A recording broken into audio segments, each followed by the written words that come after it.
And then we can see your notes. So you want to Right, get your display now you can't. Is that better? We can see the PowerPoint with this. It's in working, like editing mode. Yeah. So if you go to present. Go to present. Yeah, just down here. For a slideshow. Yeah, you can hit that button.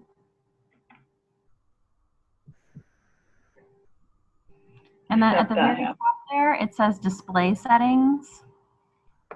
See display settings? Cool. And then you can swap it. Okay, cool. Cool. Amazing. Awesome. Okay. So I'm going to have Melissa take over. Yep.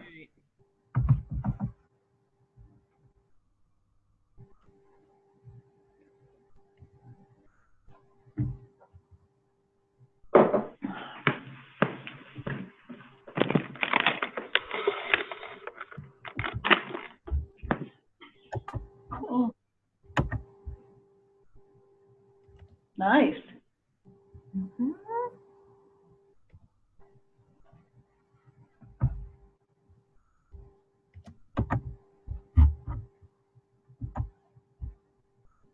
Did that work?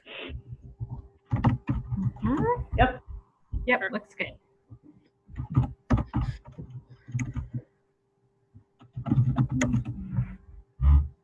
Look at us. We're experts now. That's right. We got Someone here is an optimist. Hey, this is a lot smoother than our last run, if you recall. It is very much smoother than our last run. We're doing great. Let's see, and let me pull up. I'm going to pull up the video, okay? So that we just have it ready in the background in case. Is that all right? Yeah, that sounds good. Okay.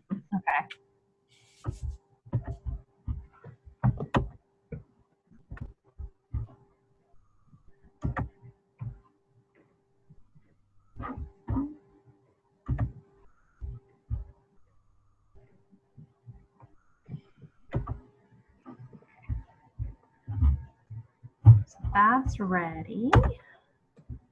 And then for me, I'm going to see, okay, I'm going to try and share my screen. Take it back, and then we'll just do a quick run through, okay? Okay.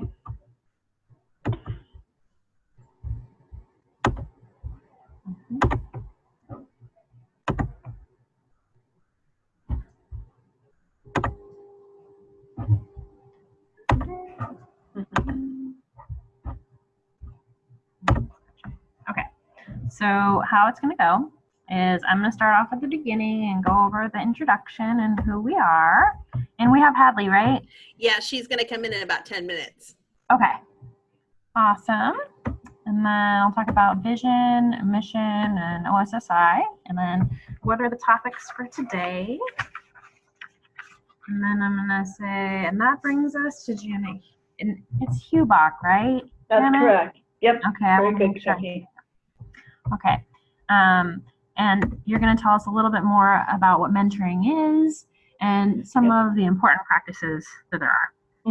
Yes. And so you're going to want to have this slide open on the PowerPoint that you have going on your side.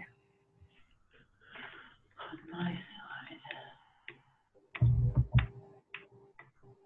Okay, I have that on my side, but okay. Okay, wait. Okay. You want to grab new share. So when I get to the slide, today's topics, you want to grab the new share, and you can take it away. Wait. I did something wrong because now all I see is,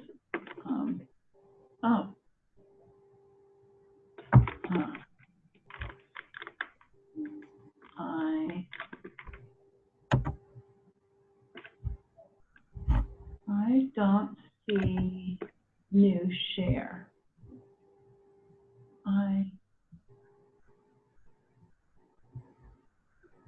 I don't see new share. I have the PowerPoint up on my other screen. So remember the new share button?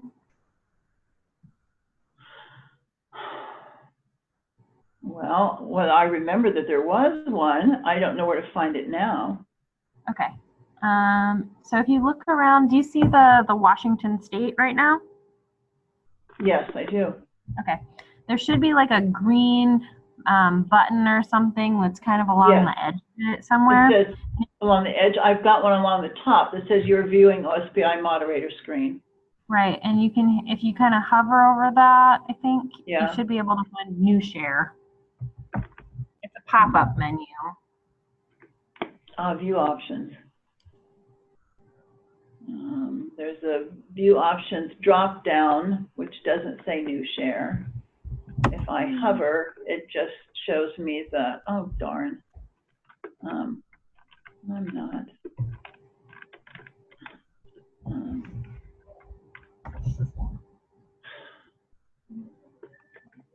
And then share. So stop other screen sharing, no.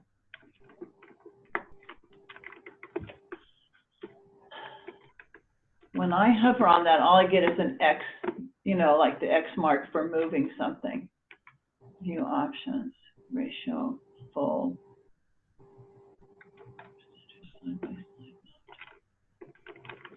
Sorry, it's, Hey, I bet all you can. Did you figure it out? Sorry, I went to check something. If you go to exit full screen in the view options, then it should be more apparent. Oh, I see. Okay, I did exit full screen. Mm-hmm.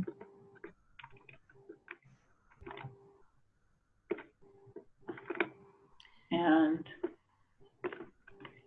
this is what I see.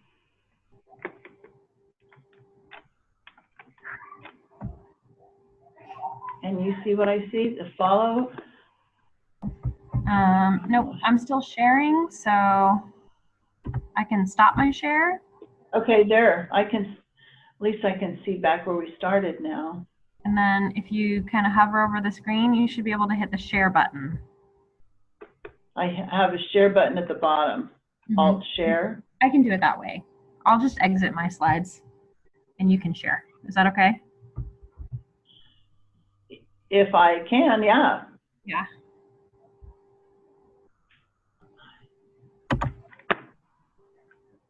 So if you hit that green share button, you have the option to share your screen, and that's what I would do, is just share your screen. Share my screen. Oh, this screen. Share screen. Uh-oh. See, you guys were so optimistic. Kids are good. And then in yours, you just want to go to the first slide that you're going to present on.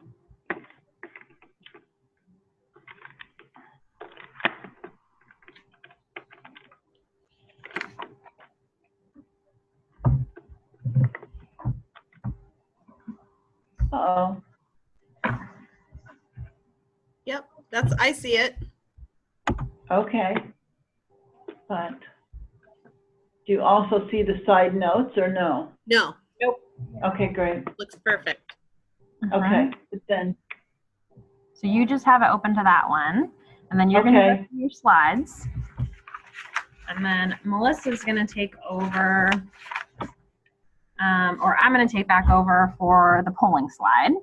Or actually, that's a good place for Melissa to grab it, because I can run the poll without running the slide. Okay. So once you get to the polling slide, I'll run the polls. So right now, I do not need to do anything. Just sit here and look at my screen that says what is mentoring. Yep. So okay. When that happens, you'll present. And so I would just leave it right here for right now. And Melissa, can you take control? Yeah.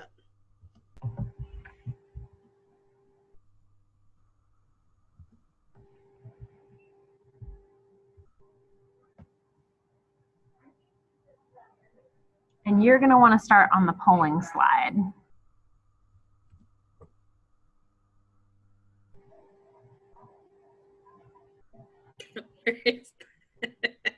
Current, it's the second to the right, just below that. There you go. Oh, jeez. Yep. And then I'll run polls from here. Okay. And then after polling is done, you're going to take over and do all of your slides. And I can run the polling from here without taking control, so I'm going to leave it to you. Go through.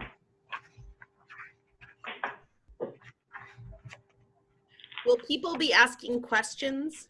And people will be asking questions, but I'm not going to interrupt you to ask you them. Okay. Because I don't want to ruin your flow. Okay. So when the polling slides come up, I'll say, and we have a question from the audience.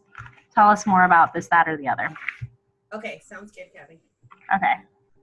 And then I'll take back over at the very end after your contact information. Does that sound okay? That sounds perfect. Okay. So I'm going to take it back because we're going to start pretty soon, okay? Okay. Do you guys feel comfortable? Sure. I feel hopeful. I'm hopeful. Hopeful. Okay.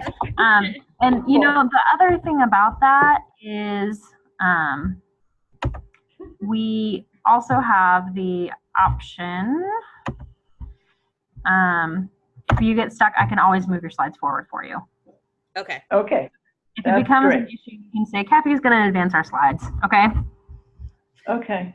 I'll just grab it back real quick and we can do it that way as a contingency plan, okay? Okay. Yeah. Okay. I gotta get questions up. And Tony's gonna do sound check here in just a couple of minutes. And then I think we'll be good to go. And Tony, I didn't see any polls for this one. Did they get loaded? No. I only had one this morning. Oh, Or were those for both? no, they're different. Hold on. Let me find.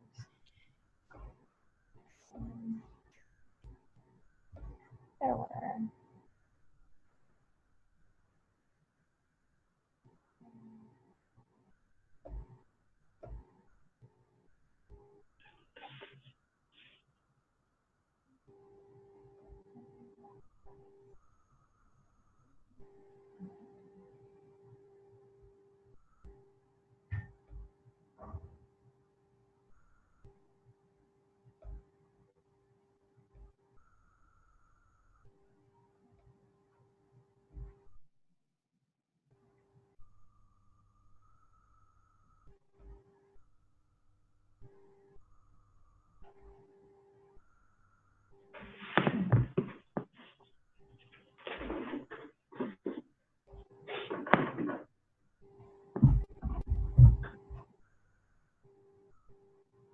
And Tony, it's really quiet in here. Is the audio okay on your end?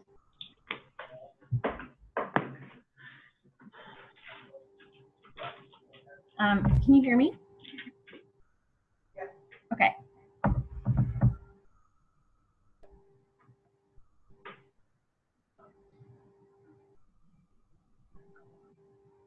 Was it just going to be you for this one?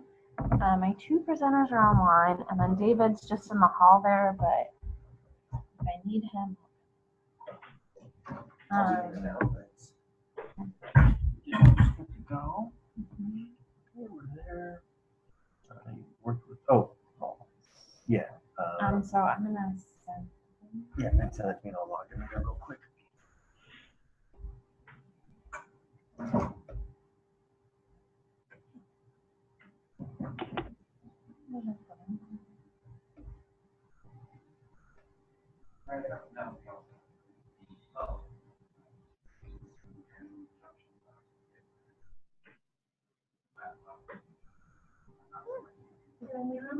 Were they on 47?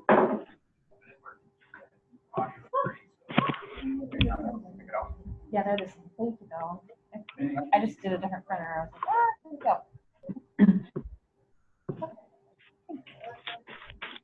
All right, sounds good.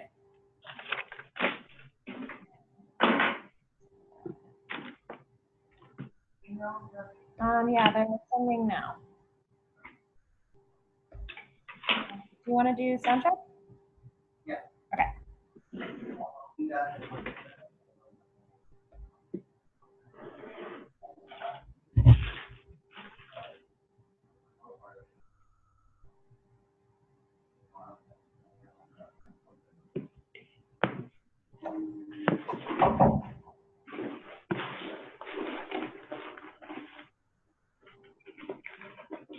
Or-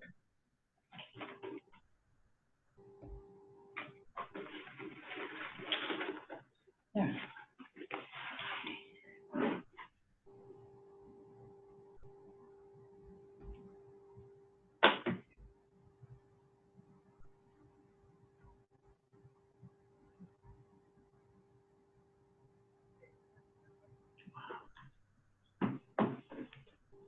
I can't hear you, Tony.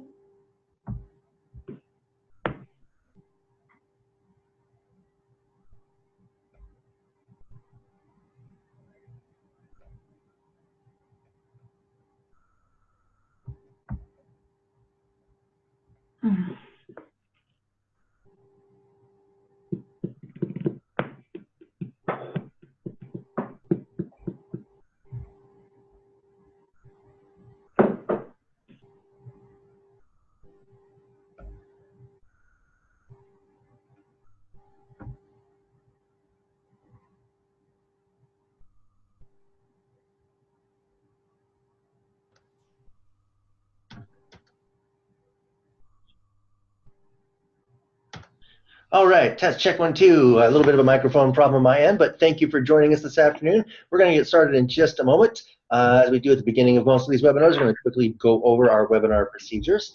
Audio is one way only, must to you. You don't need to worry about having a microphone on your end. That does not mean you cannot communicate with us. We would like you to utilize the Q&A feature to send in all your questions and comments throughout the course of the webinar.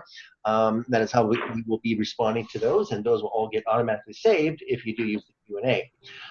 Right now, I want to draw your attention, though, to the chat feature and just ask that for a quick audio test, if you can hear me and things sound good, things look good, just type a wire yes into that chat box and kick that back to us. That'll let us know things are good to go.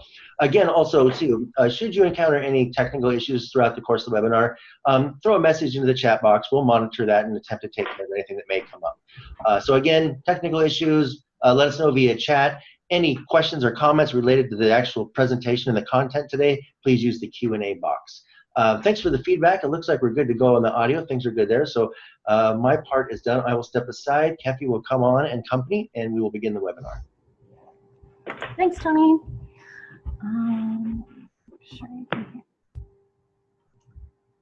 Thank you for joining us for the December afternoon GATE Equity webinar, where we explore topics related to equity and graduation success. This webinar will be recorded and it'll be posted in the next couple of weeks. The PowerPoint is currently posted on OSPI on the GATE Equity webinar page, so if you want to follow along, those slides are available right there. I'm Kefi Anderson, OSPI Graduation Equity Program Supervisor, and today's topic is Building Inclusion into Culture, Mentoring Students with Disabilities. Our theme for this month is looking at 9th grade on track, and we chose this topic because middle schools play a critical role in setting the stage for the transition up to 9th grade. According to data collected at OSPI, many students with disabilities are disproportionately seen in our WSIF data, and lots of schools need support in making sure that our students with disabilities have access to our full educational experience. I'm joined today by Janet Heubach. She's the program director for Mentor Washington, and she's going to talk today a little bit about mentoring and that continuum, as well as Melissa Charette. She is a teacher at Washington Middle School in the Olympia School District, and her student Hadley Woods, who's a peer mentor with Melissa. Melissa works with students with disabilities, and she's got so much great stuff to share with us. At OSPI, our vision is that all students are prepared for post-secondary pathways, careers, and civic engagement.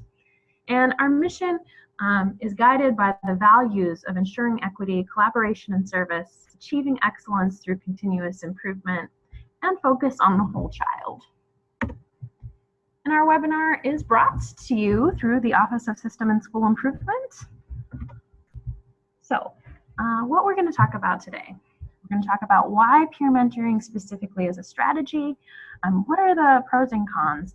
So thinking about that, peer mentoring for students with disabilities, and how to start a peer mentor program. So I'm going to hand things over to Janet, and Janet is going to tell you a little bit about what is mentoring. So thanks, Keffi. I work for Mentor Washington, which is a statewide nonprofit that supports over 100 programs. And I'm having trouble, Keffi, I think, with my slide. I got you, Janet. Thank you. And we provide coaching, consultation. We do a statewide conference. We do research and evaluation. We do some resources dissemination. So one of the questions that's always asked is, so what is mentoring? There's conversations all the time about, oh, my friend mentors somebody, or I was mentored at work, or I was mentored in school. And this is a short continuum of the kinds of mentoring that we see in Washington, everything from a one-time connection that said, you know, that was so impactful for me, and thinking about that person as a mentor, even though that person might not think that they were a mentor. Everything from that to informal, frequent connection, like you see in that first picture. I see the crossing guards on the way to work, and sometimes that may be a connection for a student. Potentially not in that cold weather picture with the student with the hoodie on, and then there's group activities. It could be anything from clubs to sports, to do rock climbing with a group of folks and find or even have those people call themselves mentors. Coaches and tutors, what's the difference between that and mentoring? For us, it's about, if to consider it a formal program, we would say it's consistent connection over a period of time that's sustained over a period of time with some goals. Those peers, you know, peers are clearly mentors. You talk about everything from a range of the kinds of things that Melissa talks about versus gangs. They're all influencing each other. Clearly teachers, for all those teachers out there and principals that have relationships one-on-one or as groups, are mentors. Mentor Washington deals more with programs that are formal and follow what is established as national best practices, whether that's in a one-to-one adult or peer to another student, whether that's one adult to 5 kids in small groups, and teams that could be 2 adults, for example, with a small group of kids. Kathy, I'm ready. Thanks. So why implement mentoring? You're going to hear today some wonderful results from peer mentoring in Washington Middle School, but in the field in general, there's some overall things that can be said about mentoring that are, again, formal programs of one style or another. One unique thing about mentoring is that it's able to affect multiple domains. Most of the time in a mentoring relationship, it's not just like tutoring for math. There may be a whole variety of needs and assets that are linked and supported by a mentoring relationship. And the research supports that, whether that's academic goals, SEL, behavioral, mental health. That one of the things, again, that's unique about mentoring is that the benefits cross those kinds of topics. The research is also really clear that well-run, meaning pretty comprehensive formal programs, youth of all ages can benefit from early childhood through adolescence to opportunity youth out. And of course, there's lots of workforce mentoring that goes on that we don't so much deal with. In a study, a $5 million study that Gates funded and was done here, we see that the benefits accrue for youth across levels of risks and assets. It's not just kids that, you know, could use a little bit of support, that those benefits accrue also for kids that are having higher risks in their lives. That's not the same as being fully using substance abuses or being in a gang. So I think that, and the final thing is the mentor ages, that while we tend to think of in the formal program in the past, certainly as an adult mentoring a youth, there's solid research for the effectiveness of peers and cross age, meaning another peer that's three or 4 years older. Okay. Thanks, Kathy. So this is a picture of what some of the specific outcomes are, again, based on research, and the field has, formal rigorous research has been going on for over 30 years. So it's clear that both mentors and mentees benefit in a whole variety of ways, which, again, Melissa's going to talk about in Washington Middle School. It's very clear there. Sometimes programs aren't so, let's say programs out in the field or community-based aren't focusing as much on their mentors. But when asked, is there something you would like them to change, it can be in the areas of empathy. It can be the areas of understanding youth better and being more empathic toward youth as a whole.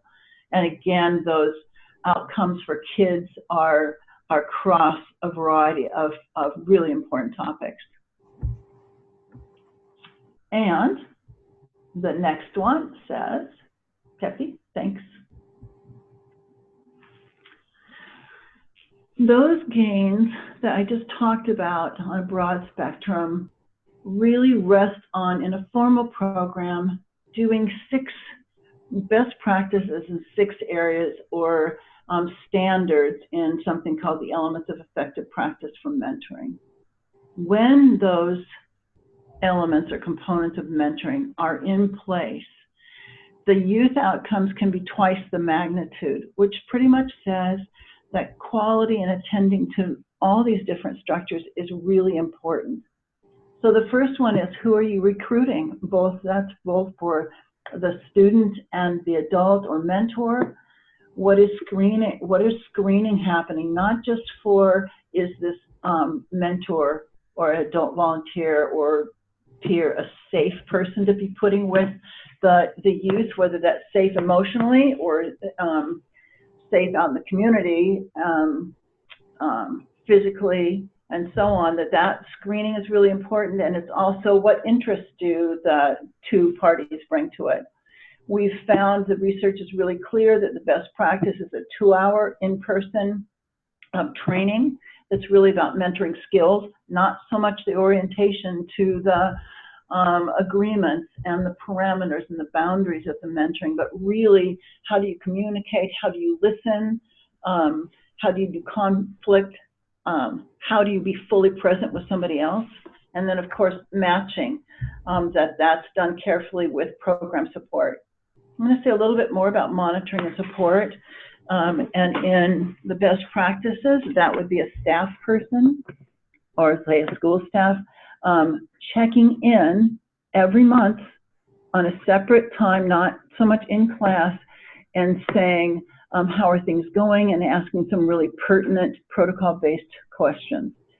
And if you don't do that, you really may not know the quality of the match. You may not know if it's going downhill. You may not pick up on some of the other things that are really important, or be able to provide individualized support, which is really important.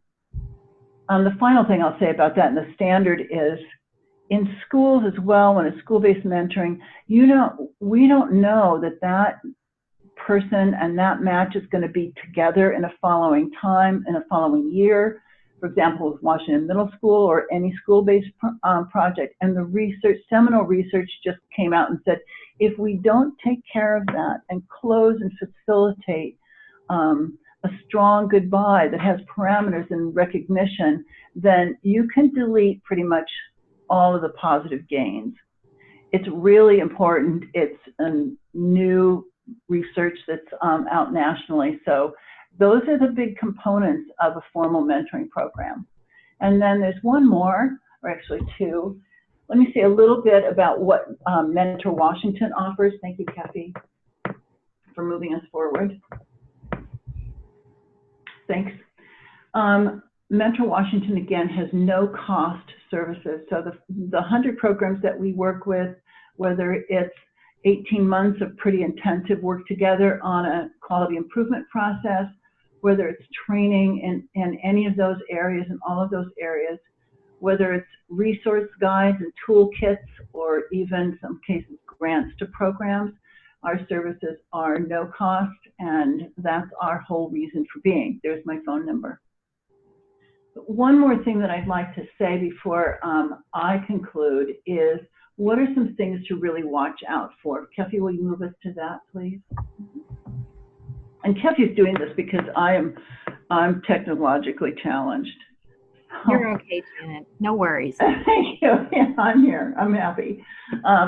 So some quick reminders that program infrastructure, when you're starting a new class, it's just key that you have buy-in from your administration, from the champion. Melissa had her own buy-in and really and worked together with the staff in the school, and that you have the support of the family. More and more, we're seeing that greater outcomes can be gained with family support. That you really look at the form of mentoring and design what you're doing around that. Again, a strong movement nationally in mentoring is to engage youth. So often, we as adults decide what's best for kids. And we don't think that they can be good at setting objectives or even doing the program evaluation. Well, they can be taught to do that, which underscores that italics in the bottom, that phrase that we so believe in is not about them without them. As I said, match closure, the ending is important as the beginning, and that pre-match training and ongoing support is just vital. Yeah. So that's what I would say. Those are the sort of the underpinning foundations of youth mentoring as a whole, and a little bit about formal mentoring programs, which now we get to turn to the really exciting part and see a fabulous program in action. So Melissa's going to take control, but while we do that, we're going to launch a poll so we can learn a little bit more about our audience. And thank you, Janet, for all that information on what mentoring looks like and all of those great benefits that we see from it. Absolutely. We're asking about what's your experience with students with disabilities. So we want to know who's in the room right now. So thanks for answering us. And I do want to remind you, if you have questions for any of our presenters, we'd love to see those in the questions. And we'll be sharing links as we go in the chat. So if you're looking for something, hopefully it'll be sitting right over there waiting for you. And we're going to share the results. So as you can see, we've got some counselors and parents and a couple of teachers and a principal and some friends.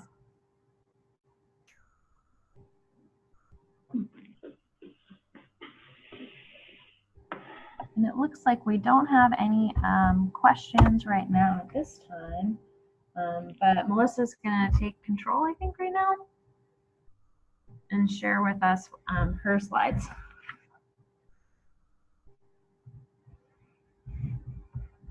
Good job. Well done. Okay, and Melissa, do you want to tell us a little bit about who you are, where you're from? We'd love to learn more about what you have going on at Washington Middle School. Sure. So I've been a special education teacher for about 20 years, and I've worked in 3 different school districts, so I've been around the state a bunch. I've done middle school and high school and worked in the 18 to 21-year-old transition programs. I've kind of done all the levels except for elementary school because those little kids just scare the heck out of me still. I've worked in behavior programs and resource programs, alternative schools, life skills, and off-campus behavioral settings as well. So I've kind of run the gamut of special ed. I think I love it so much because you can change careers just by getting a different job. I got my K-12 special education degree through Western, and they don't even offer that anymore because they assume that we're going to burn out so quickly. And I have my master's in technology. Now, don't hold that against me, because back in the day when we did technology, a master's in technology, what we were focused on was learning the scanner was the hot commodity.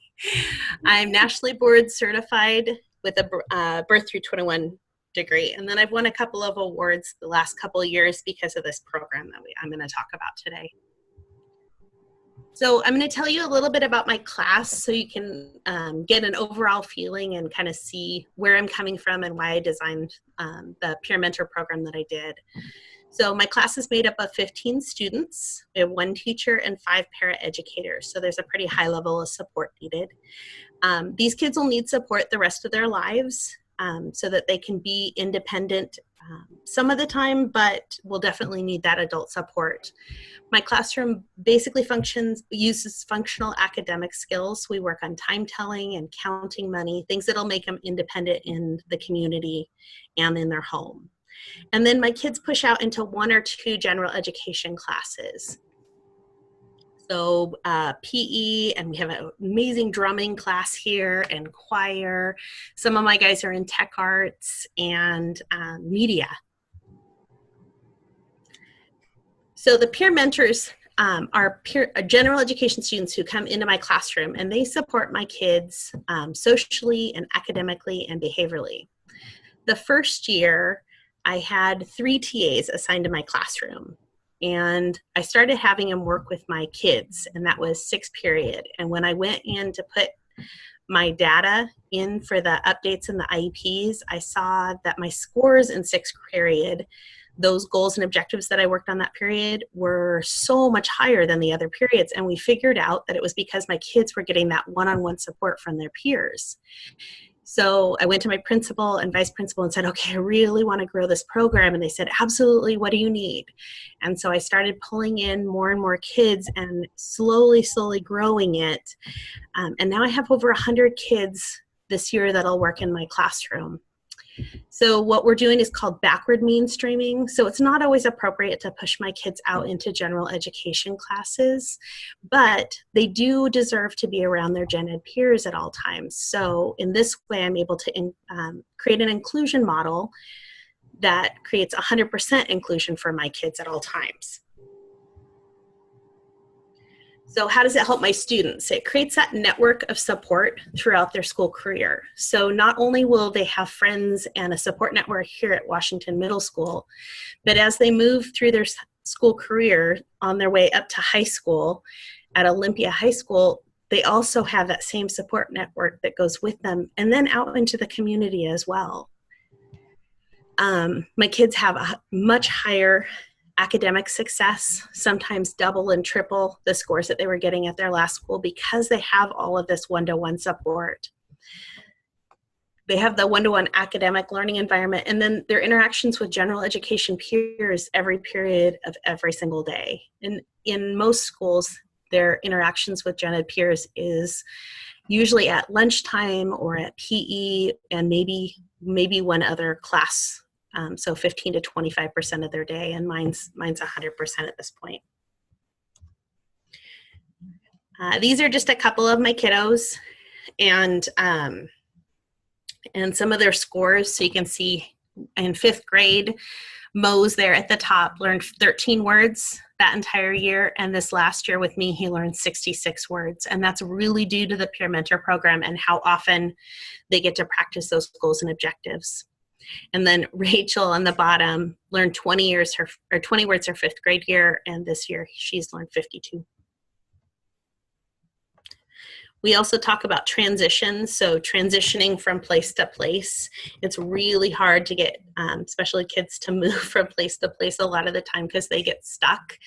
And at Washington Middle School, it's a lot easier because they're going with their friends. It's just what everybody's doing. Right, I don't know why it's not wanting to move forward. There we go.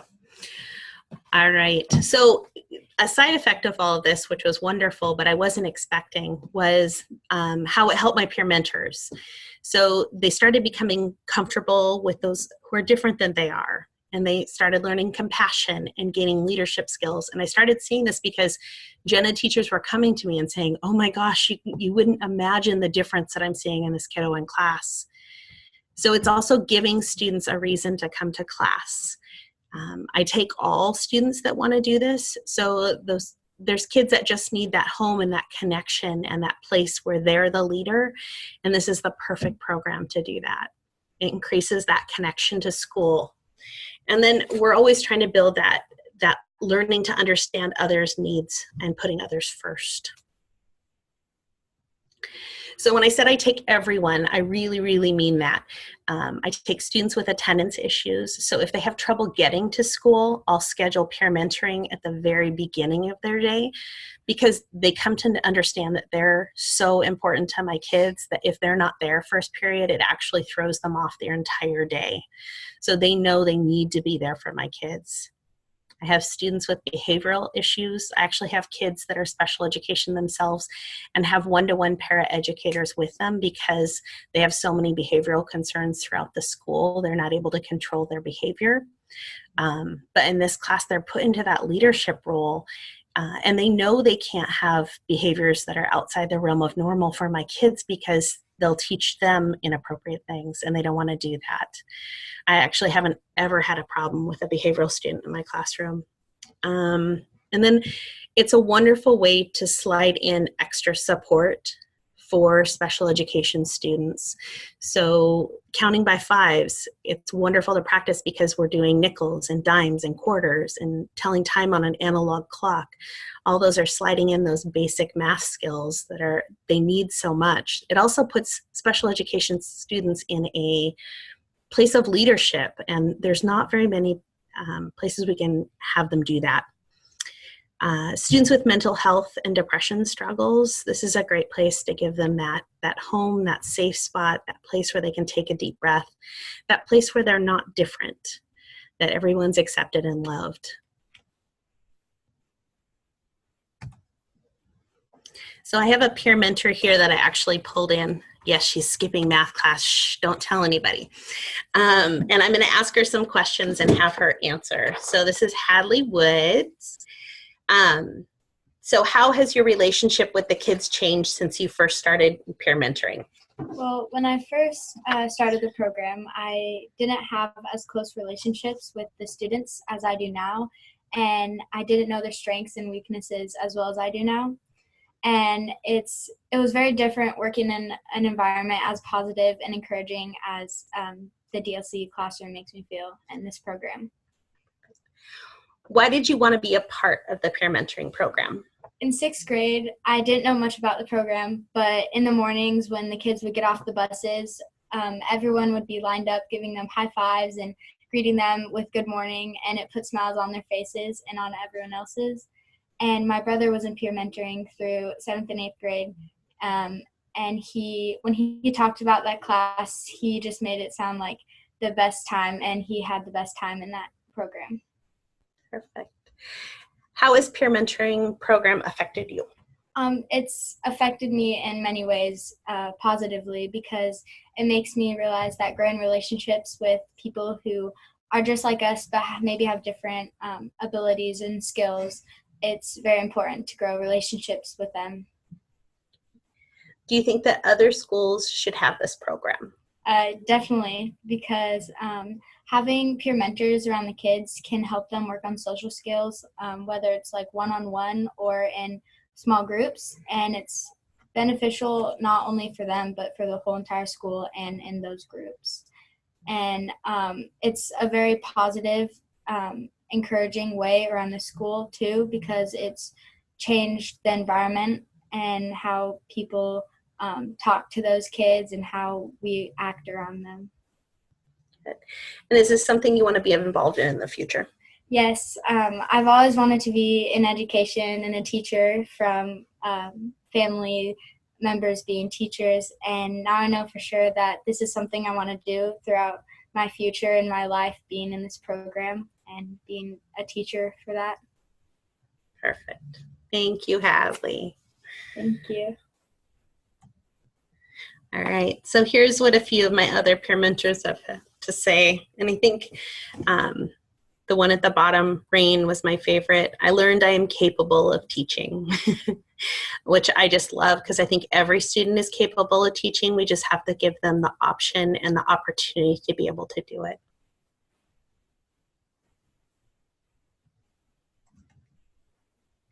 All right, Kathy, you're going to have to help. Polling, question 2.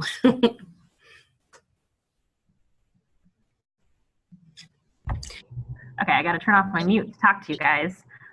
The question is, how are students with disabilities integrated into your school? So thinking about that full inclusion, are they regularly at lunch with general education students, PE, assemblies, general education classes, special education classes?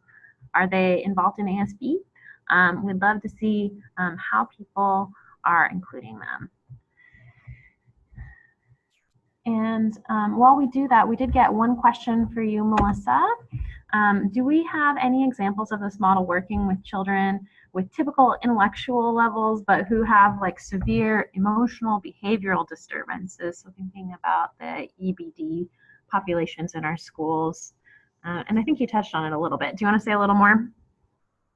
Yeah, so absolutely. So those are some of my favorite kids to go find in the school.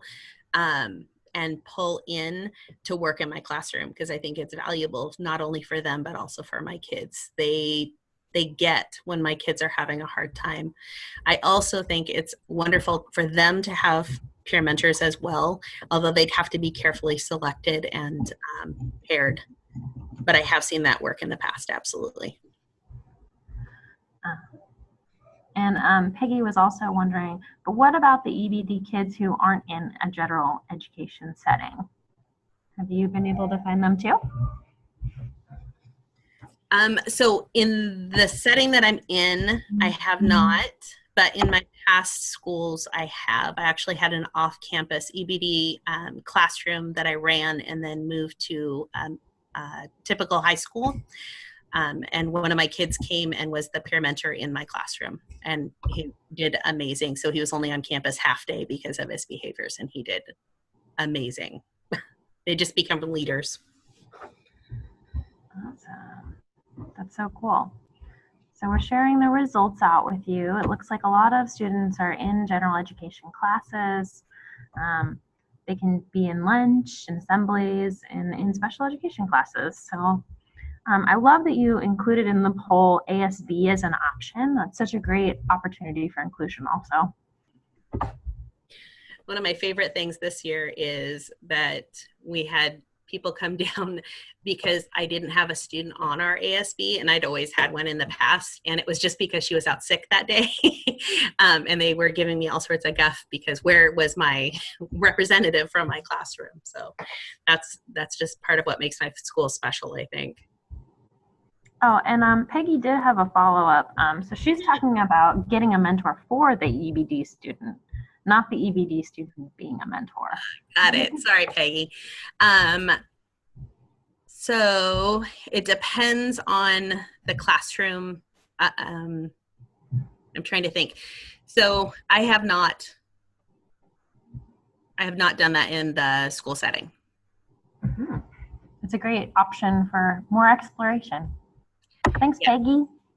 And thanks, Melissa.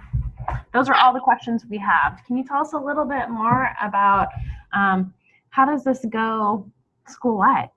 Let's learn a little more. So as we all know, there's a shortage of special education teachers, and this program gives them that hands-on opportunity to try this field on for size. I don't think people know what they want to do in life until you are in it. I know I came to love this profession when I was 14 and I became a swim instructor, and it just fell into my lap, and I would never have found it if not for that opportunity. And so I think it's providing those opportunities for students. We also need teachers even not in the field of special education, and this gives them that opportunity. All right, so here's a quick documentary that I made because it's really hard to talk about my class, but it's easier to see it.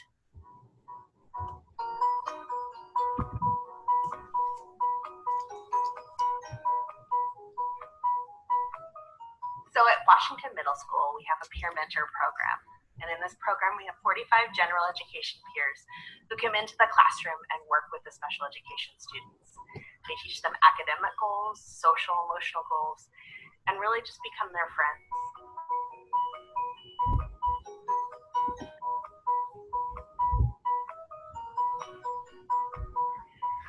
Harper, what do you think about Mose? I think Mose is funny. No. Do you enjoy working with I Mose? love working with Mose.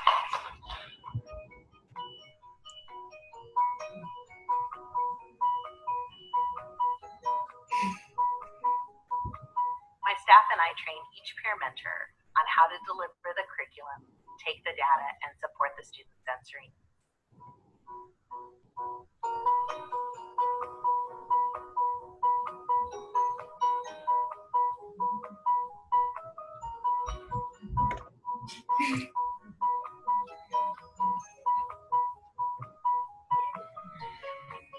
Lets the students like interact more with the kids like outside of their classroom? I believe it's important because the kids get more one-on-one time and it helps them, I feel like it helps them learn better. Really interesting to look at to being a special teacher, starting a program like this. This program is so important, not only because we're teaching kids, but I'm learning so much too. I've learned that I really enjoy this, and it's like a super good experience, and I'm actually thinking of doing this in my career.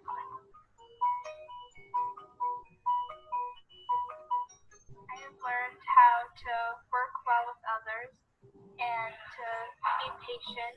And how to, instead of saying no, how to say something more like a question or be more positive with my feedback to the kid. I've learned to be patient while my student process. Well, I've learned that a disability doesn't affect the personality of the kid.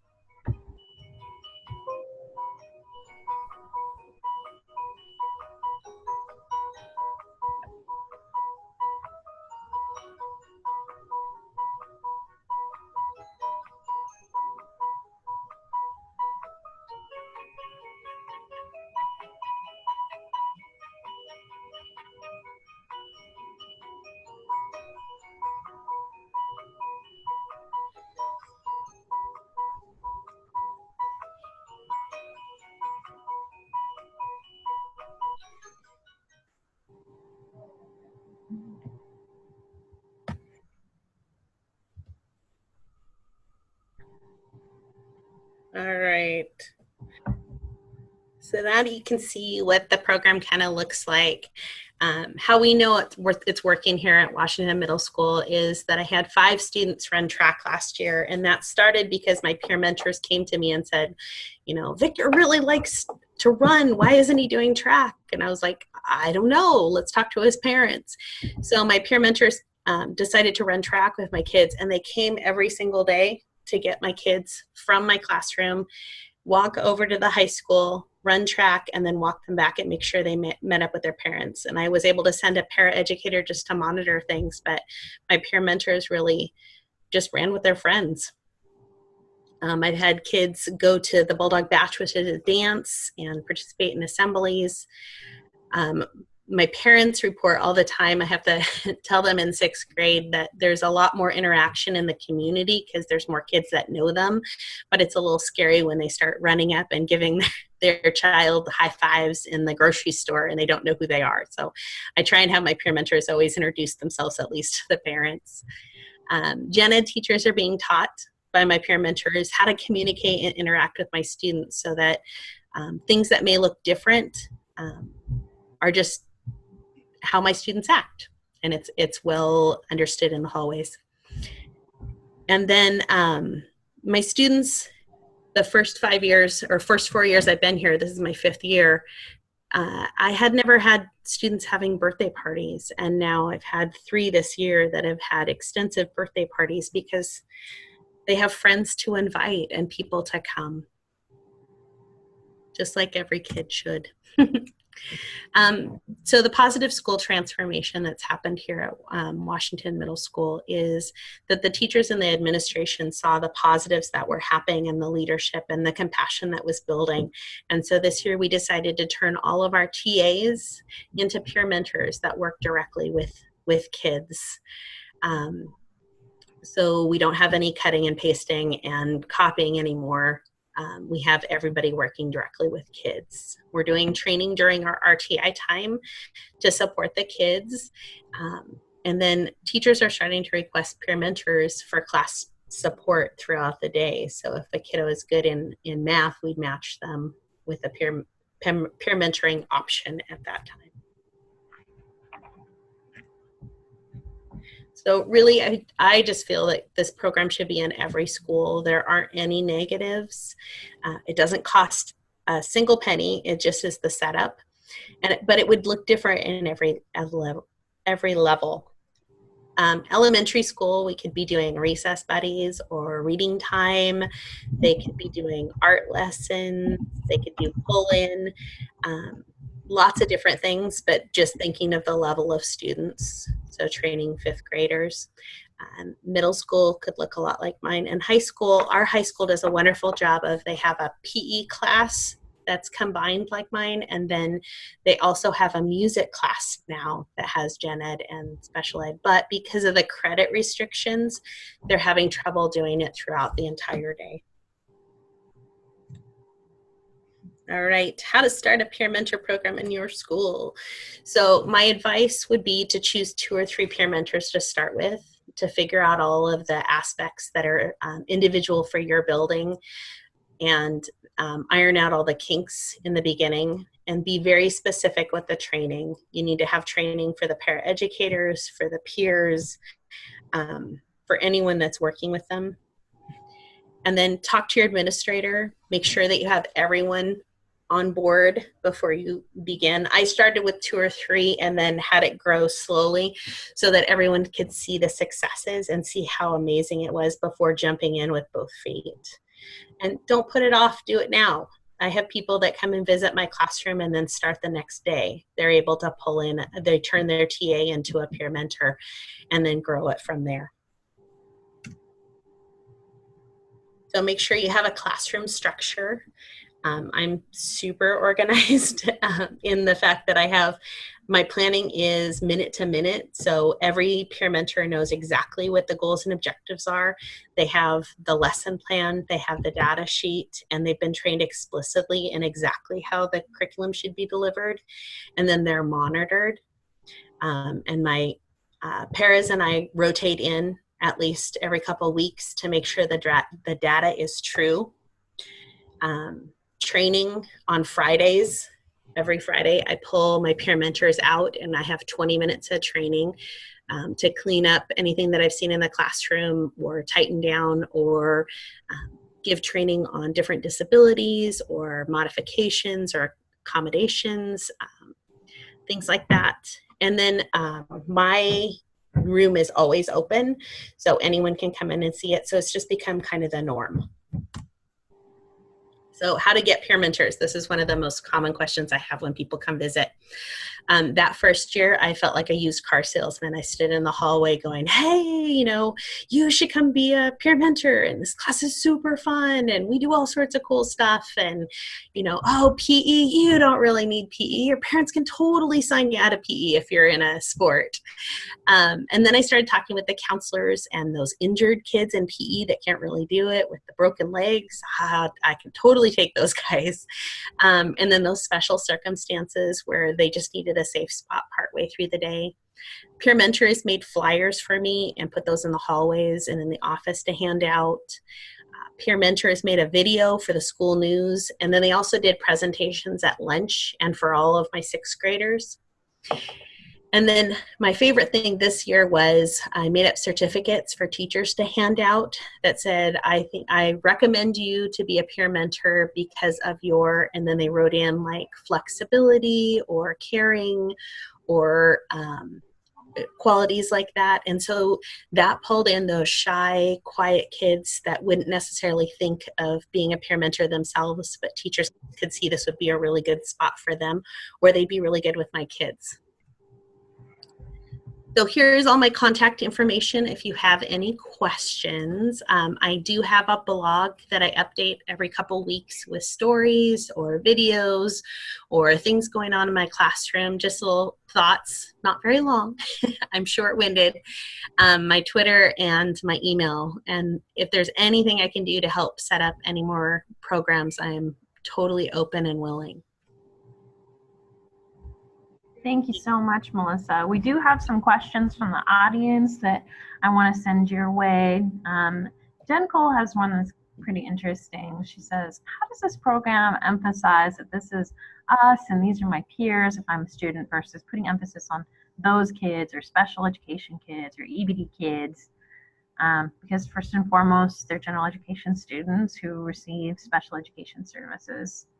In these examples, I'm hearing labels first, and I have a concern about students being prepared for life after high school, and the fact that there will not be specialized settings where individuals are segregated to this degree unless it is possibly an institutional setting. Okay. So I think my answer to that would be the connections that are formed within the classroom are not segregated. I think kids come in looking at them as different, and they leave looking at them as peers and friends, because true friendships are being formed. And I wouldn't say they were segregated. I think the school culture has actually changed completely since we started this program to one of more inclusion. Mm-hmm. I'm hoping that answered that. Sorry. And I thought that was a really interesting thing about your program is that you've mentioned before that the school culture just had a really big shift. And I think Hadley talked about that a little bit too, is that you could really feel the inclusion. And part of the reason that you started this program was you were really concerned about that transition to high school. Do you want to talk a little bit more about that? Sure. Yeah, so sending my kids off to high school was really hard for me because really I sent 3 kids off that first year, and they knew 3 people because they knew the 3 peer mentors in my classroom. So I wanted to build more of a surrounding network around them that would know them as they got to high school. And what I'm hearing from the parents as my kids move up is that it's working. So my freshmen this year went in, and they went into an auditorium of 500, 600 freshman kids, and the parents were really worried. And my peer mentors grabbed them and took them over, and they're not peer mentors anymore. They're their friends, and took care of them the rest of the day, made sure that they had someone to sit with and they were comfortable. So it's giving them that support network that knows them. That's awesome. And I think that's just so powerful that it follows them up to the high school and that they continue to be known and cared for. That's so cool. We had another question from Scott. Do your kids have community service opportunities to enhance the skill building, skill identifying components of the peer mentor program? They don't at this point. I do have assignments that they do. So they need to either create a project where they pull the community in or help my kids get out into the community. So like last week, one of my peer mentors brought in a firefighter, and the firefighter talked, which is amazing for my kids to get to learn first responders, and then first responders to get to know about my kids. And then we've had all sorts of different people in. I've had yoga teachers and karate teachers and things like that, or pulling in different teachers from the school to play an instrument that they're interested in, and really just trying to get to know my kids. I've had kids do documentaries on my classroom. We did posters around the school about my kids so that people could talk to them about interests they held. So just lots of different things like that, but no, not outside yet, but that's a great idea. lots of options. Thank you, Melissa, for sharing about your program. We really appreciate all of that really great work that you're doing. Of course, thank you. And I want to encourage people who are listening, if you are interested in learning more about the program, Melissa is such a rock star that she allows people to come and check out her class. So if you want to see it live action, you should definitely get in touch and check out her blog and follow her on Twitter. Super cool. We do have an evaluation for you today, and we really want to encourage you to take the evaluation because we have noticed patterns where sometimes something goes wrong, and then we get lots of evaluations, and then we have a really smooth webinar, and we don't get any. And so we'd love to know what you think, good or bad. Please tell us so that we can improve things that don't work and get you more of the things that you would like to see. We do want you to capture one big takeaway that you have from today's webinar, and if you can just type it in the chat box, let us know that you were listening and that this is something that you're going to continue to think about. What's one big thing that you could take home with you today? And if you do have more questions for Melissa, you can add them in the questions as well. And we have a link in the chat box for that evaluation if you want to tap into that. Thanks, David.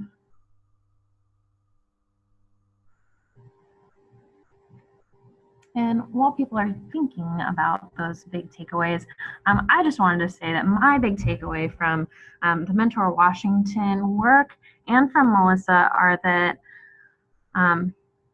it's really a move towards school culture, and that being able to mentor like that changes not just the mentees, but it also changes the mentors.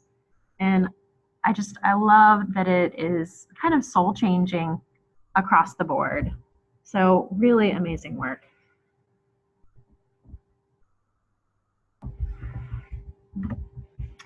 So next month, if you're interested in learning more about mentoring, we are going to be focusing on that for our webinars. We're going to have a mentoring 101, so the continuum of mentoring and looking at some of those different flavors. And we're also going to have a mentoring 201, culturally responsive connections.